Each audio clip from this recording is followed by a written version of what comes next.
Have you ever felt that people come to you only when they need something? Have you ever canceled your own plans, your rest, your sleep, or your peace just to help someone who forgets you the moment they are done? If you have felt this, then this story is for you. Because sometimes life teaches us the hardest lesson through the people we care about.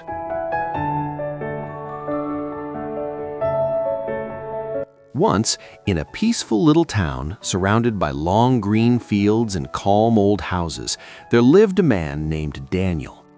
Everyone in the town knew him well. If someone's bicycle chain broke, they shouted for Daniel. If someone needed help carrying boxes, they knocked on Daniel's door. If a lonely person needed someone to talk to, they went straight to Daniel's house. He never said no. He always smiled and said, "Of course, I'll help." He believed that helping others made him a better person, and people praised him for his kindness. But slowly, without realizing it, Daniel's life stopped belonging to him. His garden remained half-cleaned, his windows were broken, his roof needed repairs. His own problems were piling up, but instead of fixing them, he was out in the town fixing everything for everyone else. Every night he came home covered in dirt and sweat. His mother looked at him with tired eyes and said, "Daniel, my dear boy, you help everyone, but why does no one ever help you?" Daniel always gave the same small smile and replied, "It's all right, Mom. One day people will remember my kindness." But that day never came. One evening, the sky turned dark and heavy winds started blowing. The townspeople rushed to protect their gardens and belongings before the storm came. Daniel also ran out, but not to save his own things. He went straight to help his friend, Oliver, whose tools and equipment were still lying outside. They worked fast, covering everything with cloths and moving things into the shed, but Daniel's own garden furniture was still outside, his plants still uncovered, and his wooden boxes were still open. And then the storm hit. Rain poured heavily. The wind whipped through the town, and by the time Daniel reached home, almost everything in his garden was ruined.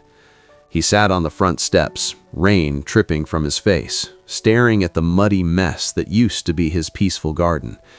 His mother placed a warm towel on his shoulder and said quietly, "Daniel, today you saved everyone's things except your own."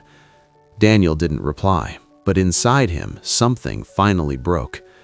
The next morning, tired and confused, he walked to the edge of the town to meet old Mr. Harris, a wise retired teacher who lived in a small cottage near the river. Daniel sat down beside him and said, "Sir, I don't understand what I'm doing wrong. I help everyone, but I feel empty. I feel tired, not from work, but from people. Why does it feel like kindness is breaking me?" Mr. Harris watched the river move slowly and said, "Daniel, look at this river. It gives water to trees, to birds, to animals, to farms. But when it rains too much and the river forgets its path, what happens?" Daniel thought for a moment and said, "It floods. It destroys everything." "Exactly," Mr. Harris said. "Kindness without boundaries becomes self-destruction. You are kind, Daniel, but you have no limits. You run everywhere for everyone, but nowhere for yourself. You think saying no is wrong, but sometimes saying no is the most honest form of self-care." Daniel listened carefully as Mr. Harris continued. "For the next 7 days, don't say yes immediately. When someone asks for help, pause and ask yourself, will helping them harm me? Will I lose time, peace, or energy I need for myself? If yes, then say, 'Not today.' Try this, Daniel. You will see what happens." The next morning felt different. Around noon, Oliver rushed to Daniel and said, "Daniel, please help me move a heavy box. I need you." Daniel looked at his own broken fence that had needed repair for months. His heart wanted to say yes, but he remembered Mr. Harris's words. He breathed in slowly and said, "Ollie, I'm sorry. Today I need to fix my own fence. I can help you later, but not today." Oliver stared at him in shock. "You're saying no? You never say no." Daniel nodded quietly. Oliver left looking upset, and Daniel felt a little guilty, but he stayed focused. Within a few hours, the fence that had been broken for months finally stood strong again. For the first time in a long time, Daniel felt a small sense of pride in taking care of his own life. The next day, 2 neighbors came for small favors, help with carrying shopping bags, help fixing a chair, but Daniel politely refused and explained he was busy with his own work. That evening, instead of feeling tired and used, he felt light and calm. A quiet peace filled his heart.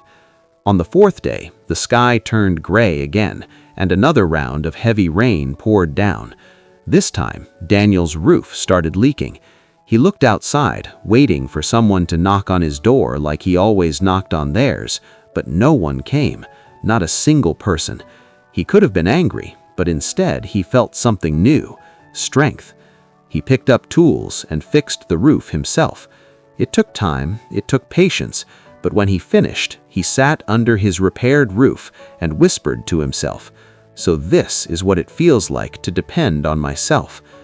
Days turned into weeks, and slowly Daniel became a different man.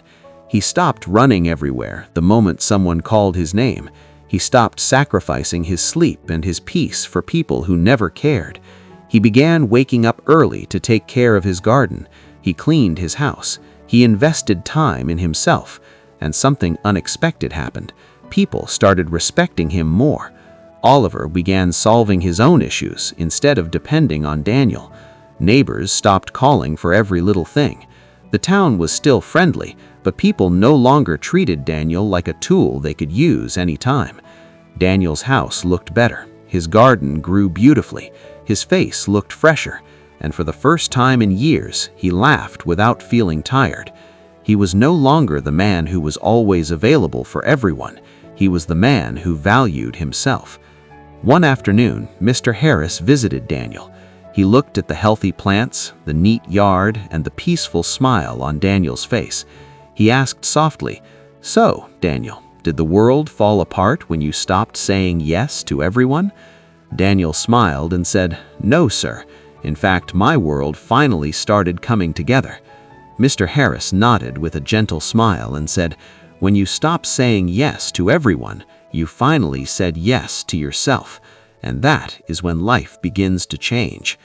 So, my friend, are you like Daniel? Do you give too much? Do you say yes even when it hurts? Remember this saying. Saying no does not make you selfish. It makes you strong. It means you are choosing peace, not pressure. Your time, your mind, and your heart are precious. Protect them, because the world will respect you only when you start respecting yourself.